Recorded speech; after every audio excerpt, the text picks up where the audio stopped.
ဂျပန်မှာလစဉ်ရန်3000ကနေစပြီးတော့ရွှေစုလို့ရပြီနော်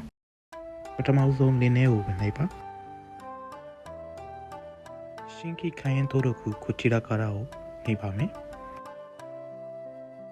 ဒိုယီဆူရဆိုတဲ့အမှန်ချကလေးတွေကိုအမှန်ချစ်ပေးရပါမယ်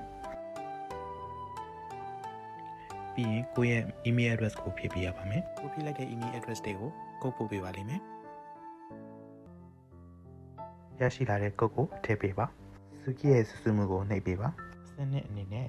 ဇာနုကတ္တရမိမိရဲ့နာမည်ကိုထည့်ပေးရပါမယ်ဒုတိယအကြောင်းမှာကမိမိရဲ့နာမည်ကိုခတကနာနဲ့ရေးထည့်ပေးရပါမယ်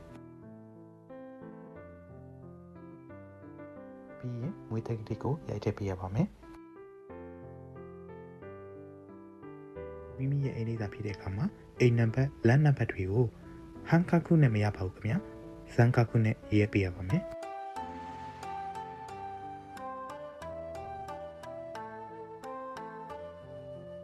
မိမိရဲ့လိပ်စာဖုန်းနံပါတ်တို့ကိုရေးပြပြီးဆိုရင်မိမိရဲ့အလုပ်ကိုင်ကိုရွေးပေးရပါမယ်ခိုင်းရှာရင်ပတ်တော့အရဘိုက်တော့ကျောင်းသားများအနေနဲ့ကတော့ပတ်တော့အရဘိုက်တော့ကိုရွေးပေးရပါမယ်